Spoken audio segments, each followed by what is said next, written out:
प्यारे दोस्तों, आज हम बात करेंगे एक ऐसे शख्स की जो इस वक्त न सिर्फ भारत बल्कि विदेशों में भी चर्चा का विषय बना हुआ है। जी हाँ, मैं बात कर रहा हूँ लॉरेंस बिश्नोई की।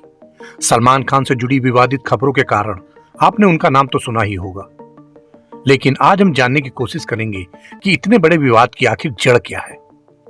इसके लिए हमें सिर्फ लॉरेंस बिश्नोई की नहीं बल्कि उनकी पूरी कम्युनिटी पे नजर डालनी होगी, जो असल में दुनिया की पहली इन्वायरमेंटलिस्ट समुदाय यानी पर्यावरण की रक्षा करने वाली कम्युनिटी मानी जाती है। बस इतना समझ लीजिए कि बिश्नोई समाज पेड़ पौधे और जानवरों की रक्षा के लिए अपना तन मन धन सब कुछ निछावर करने के लिए तैयार रहते हैं। इनकी परंपरा सदियों पुरानी है। बिश्नोइयों ने पेड़ों को बचाने के लिए अपनी जान तक दे दी थी। यही वजह है कि बिश्नोई काले हिरण जैसे जीवों के लिए किसी भी हद तक जाने के लिए तैयार रहते हैं। सलमान खान के केस में इनकी नाराजगी का कारण भी यही गहरी आस्था और त्याग की भावना है। मैं यहाँ एक बात स्पष्ट करना चाहता हूँ कि यह वीडियो किसी भी अपराधी को सही या गलत ठहराने के लिए नहीं बनाया गया है, बल्कि हम यह जानने की कोशिश करेंगे कि इतने बड़े विवाद के पीछे का असल कारण क्या है। बिश्नोई समुदाय पेड़ों को बचाने के लिए अपनी जान देने को तैयार रहते हैं।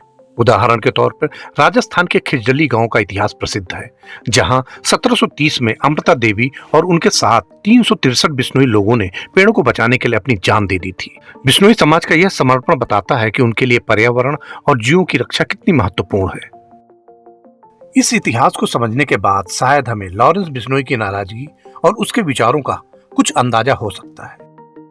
बिश्नोई समुदाय का इतिहास जानने के लिए हमें गुरु जंबेश्वर जी के बारे में जानना होगा, जिन्होंने बिश्नोई कम्युनिटी की शुरुआत करी थी। शायद आप में से कुछ लोगों ने गुरु जंबेश्वर यूनिवर्सिटी का नाम सुना होगा। गुरु जंबेश्वर के नाम पर ही इस यूनिवर्सिटी का नाम रखा गया है, जिन्हें जम्बू जी भी बोला करते थे। जम्बू जी का जन्म 28 अगस्त 1421 ईस्वी में राजस्थान के नागौर जिले में पीपरसर नामक गांव में हुआ था। उनका पूरा नाम संत श्री जंबेश्वर जी था और वे बिश्नोई संप्रदाय के संस्थापक माने जाते हैं। इनके पिताजी का नाम लोहार जी पंवार था तथा माता का नाम हंसा देवी खिलेरी था। यह अपने माता पिता की एकमात्र संतान थे। कहा जाता है वे बचपन से ही बहुत ही साधारण जीवन जीते थे और लोगों को अहिंसा, प्रकृति का संरक्षण और सत्य के मार्ग पर चलने की सलाह देते थे। संत जम्बो जी ने 29 नियम बनाए थे। इन 29 नियमों का पालन करने वाले को ही बिश्नोई कहा गया। दरअसल बिश्नोई शब्द का जन्म भी 29 नियम यानी 20-9 यानी बिश्नोई से हुई है। कई मान्यताओं के अनुसार श्री गुरु जंबेश्वर भगवान विष्णु के अवतार माने गए हैं, इसलिए भी इन्हें बिश्नोई कहा जाता है। ये दोनों ही मान्यताएं मशहूर हैं। ज्यादातर बिश्नोई समुदाय के लोग जाट जात से संबंध रखते हैं।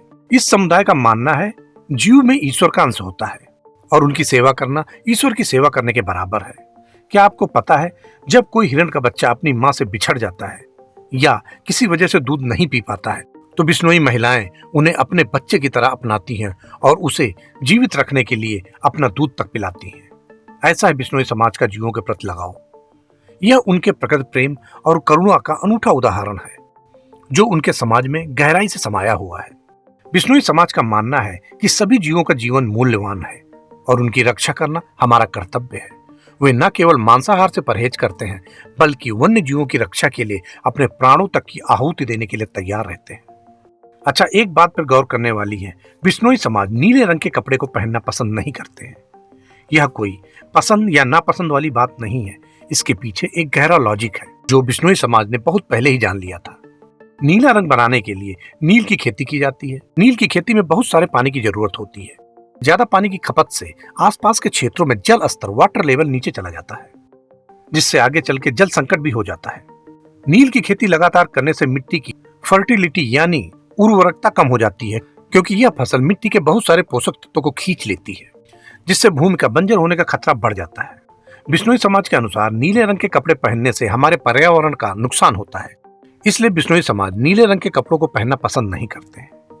खेजड़ी का पेड़, जिसे समी का पेड़ भी कहा जाता है, इस खेजड़ी के पेड़ की वैल्यू तो बिश्नोई समाज से पूछो कि ये पेड़ उनके लिए क्या अहमियत रखता है, क्योंकि सन 1899 में राजस्थान और आसपास के राज्यों में बहुत खतरनाक अकाल पड़ा था, जिसको छपनिया अकाल भी कहते हैं। उस समय रेगिस्तान के लोग इस पेड़ के तने के छिलके खाकर जिंदा रहे थे। बिश्नोई समाज के लिए यह पेड़ पवित्र माना जाता है। यह पेड़ उनके धर्म और संस्कृति का महत्वपूर्ण हिस्सा है। बिश्नोई समाज खेजड़ी को जीवनदायी मानता है क्योंकि यह सूखे और रेगिस्तान क्षेत्रों में भी जीवित रह सकता है और कई प्रकार के लाभ प्रदान कराता है, जैसे कि लकड़ी, चारा, मेडिसिन। खेजड़ी का यह पेड़ बिना पानी के मई जून की तपती गर्मी में भी हरा भरा रहता है। ऐसी गर्मी में जब रेगिस्तान में जानवरों के लिए धूप से बचने का कोई सहारा नहीं होता है, तब यह पेड़ अपनी छाया देता है। जब खाने के लिए कुछ नहीं होता है, तब इसके पत्ते, फल और छाल पशुओं के चारे के रूप में काम में आते हैं, जिसे लूंग कहा जाता है। इसका फूल मीजर कहलाता है और इसका फल सांगरी कहलाता है, जिसकी सब्जी बनाई जाती है। यह फल सूखने पर खोखा कहलाता है, जो सूखा मेवा है। इसकी लकड़ी बहुत मजबूत होती है, जो किसानों के लिए जलाने और फर्नीचर बनाने के काम में आती है। इसकी जड़ से हल बनाया जाता है। इसकी जड़ें मिट्टी में नाइट्रोजन को बढ़ाती हैं, जिससे भूमि उपजाऊ होती है। इसकी गहरी जड़ें धरती में नमी को सोखने में सक्षम है, जिससे यह मुश्किल परिस्थितियों में भी जीवित रहता है। बिश्नोई समुदाय ने इसे बचाने के लिए कई बलिदान भी दिए हैं। 1730 में खेजड़ी के पेड़ों की रक्षा के लिए अमृता देवी और उनके 363 साथियों का बलिदान प्रसिद्ध है। यह घटना 1730 ईस्वी में राजस्थान के जोधपुर जिले के खिजडली गांव में हुई थी, जहां बिश्नोई समुदाय ने खेजड़ी के पेड़ों को कटने से बचाने के लिए अपने प्राणों के बलिदान दे दिया था। सन 1730 में राजस्थान के मारवाड़ क्षेत्र, जो आज के जोधपुर और जैसलमेर जिलों के अंतर्गत आता है, उसमें राजा राणा अभय सिंह का शासन था। राणा अभय सिंह मारवाड़ के राजा थे। वे अपने मेहरानगढ़ जिले में फूल महल के नाम से एक महल बनवा रहे थे, तो उनको चूना पकाने के लिए लकड़ियों की जरूरत पड़ी। तो उन्होंने अपने मंत्री गिरधारी दास भंडारी से लकड़ी की व्यवस्था करने के लिए कहा। तो मंत्री गिरधारी दास की नजर किले से 24 किलोमीटर दूर खिजडली गांव पर पड़ी और वो अपने सिपाहियों के साथ खिजडली गांव पहुंच गया। सिपाहियों ने रमोजी खोड़ बिश्नोई के घर के पास पेड़ काटने के लिए जैसे ही कुल्हाड़ी चलाना शुरू किया, तो कुल्हाड़ी की आवाज सुनकर रामोजी खोड़ की पत्नी यानी अमृता बिश्नोई ने उन सिपाहियों को अपने समाज के नियमों के हिसाब से पेड़ को काटने से रोकने लगी, लेकिन वे नहीं रुके। तो अमृता देवी उस खेजड़ी के पेड़ से लिपट गई। अमृता देवी खेजड़ी के पेड़ को गले से लगाकर खड़ी हो गई और उन्होंने कहा, इस पेड़ को काटने से पहले तुम्हें मेरी गर्दन काटनी पड़ेगी। लेकिन बेरहम सैनिकों ने उन्हें पेड़ के साथ ही मार डाला। तभी अमृता देवी के पति के साथ उनकी 3 बेटियां, जिनका नाम आसू, रति और भगु था, वे भी वहां पहुंच गई और पेड़ से लिपट गई, पर उन सैनिकों ने उनकी भी जान ले ली। अब तक गांव के अन्य बिश्नोई भी पेड़ों की रक्षा के लिए आगे आ चुके थे और कुल 363 बिश्नोई पुरुष, महिलाएं और बच्चों ने खेजड़ी के पेड़ों के लिए अपने प्राणों का बलिदान दे दिया। शायद आप लोगों को चिपको आंदोलन तो याद होगा। चिपको आंदोलन 1973 में उत्तराखंड में शुरू हुआ था, जिसका उद्देश्य पेड़ों की कटाई को रोकना था। इस आंदोलन में स्थानीय लोग, विशेष रूप से महिलाएं, पेड़ों को बचाने के लिए अपने आप को पेड़ों से बांधकर विरोध करते थे। यह आंदोलन पर्यावरण को बचाने के लिए महत्वपूर्ण मील का पत्थर बना और यह अमृता देवी के बलिदान से ही प्रेरित था। शायद आप लोगों को न पता हो, भारत सरकार ने अमृता देवी के नाम पर वाइल्ड लाइफ प्रोटेक्शन अवार्ड रखा है। अब आपको सुनाता हूं एक ऐसे बिश्नोई समाज के इंसान की कहानी, जिसे सुनकर आपके रोंगटे खड़े हो जाएंगे, जिन्हें सेना में न होने के बावजूद शौर्य चक्र से नवाजा गया। उनकी बहादुरी का किस्सा आज भी जिंदा है। मैं बात कर रहा हूं निहाल चंद बिश्नोई की, वो पहले भारतीय जिन्होंने अपनी जान देकर जीवों के प्रति प्रेम और प्रकृति की रक्षा का अनोखा उदाहरण पेश किया। 3 अक्टूबर 1996 को बीकानेर के निहाल चंद बिश्नोई को पता चलता है कि बाडू गांव में कुछ शिकारी हिरणों का शिकार कर रहे हैं। यह सुनकर निहाल चंद तुरंत कुछ गांव वालों के साथ हिरणों को बचाने के लिए उस जगह पर पहुंच जाते हैं।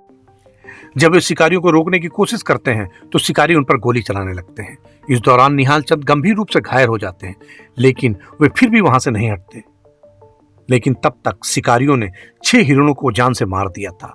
लेकिन निहाल चंद बिश्नोई ने कसम खा ली थी कि जब तक मैं जिंदा हूं, तब तक मैं इन हिरणों के लाश को ले जाने नहीं दूंगा। निहाल चंद बिश्नोई हिरणों को बचाने के लिए लड़ते रहे।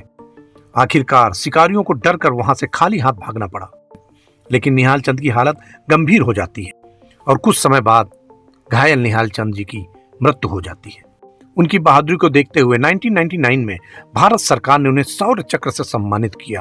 वो पहले भारतीय बने जिन्हें सेना में न होने के बावजूद यह सम्मान मिला।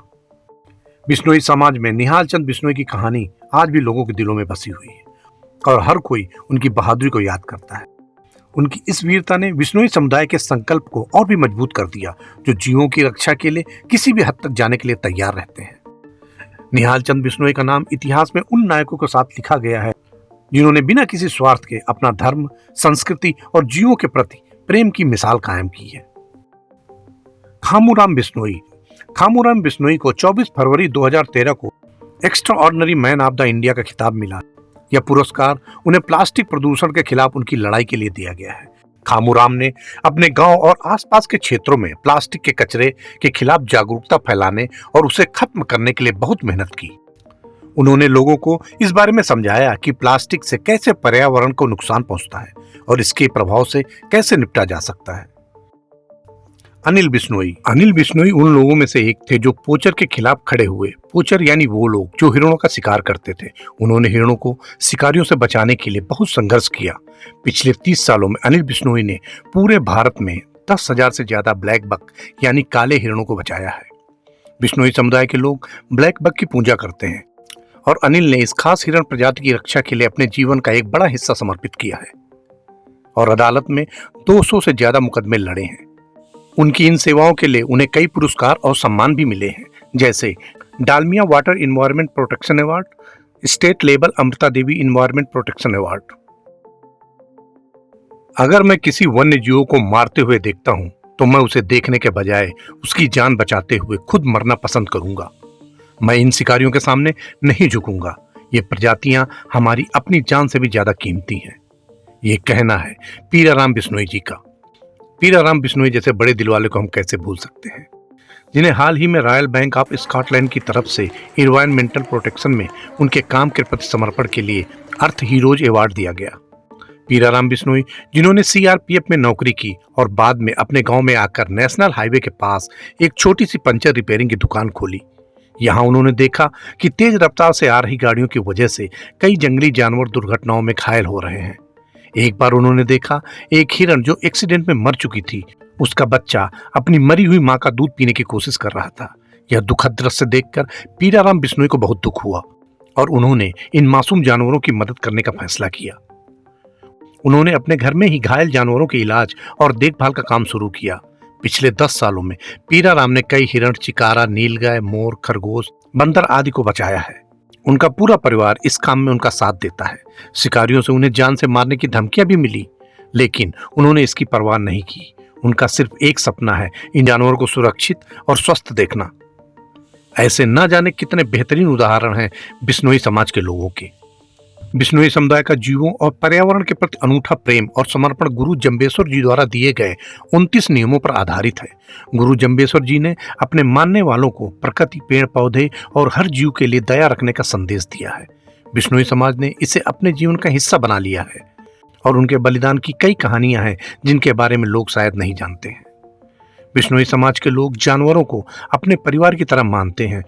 उनके लिए ब्लैक बक और वन्य जीव केवल जीव नहीं बल्कि ईश्वर का रूप है, जिनकी वे पूजा करते हैं और हर हाल में उनकी रक्षा करते हैं। अक्सर लोग बिश्नोई समाज का नाम केवल लॉरेंस बिश्नोई से जोड़ते हैं, जबकि उनका असली इतिहास बलिदान, करुणा और जीवों से गहरे लगाव का है। इस वीडियो का उद्देश्य बिश्नोई समाज की सच्ची अच्छाइयों और उनकी अद्भुत संस्कृति को लोगों तक पहुंचाना है, जिससे समाज में उनके प्रति सही समझ बने। मुझे उम्मीद है यह वीडियो आपको जरूर पसंद आया होगा। अगर वीडियो आपको अच्छा लगा तो वीडियो को लाइक और चैनल को सब्सक्राइब करना ना भूलिएगा। धन्यवाद।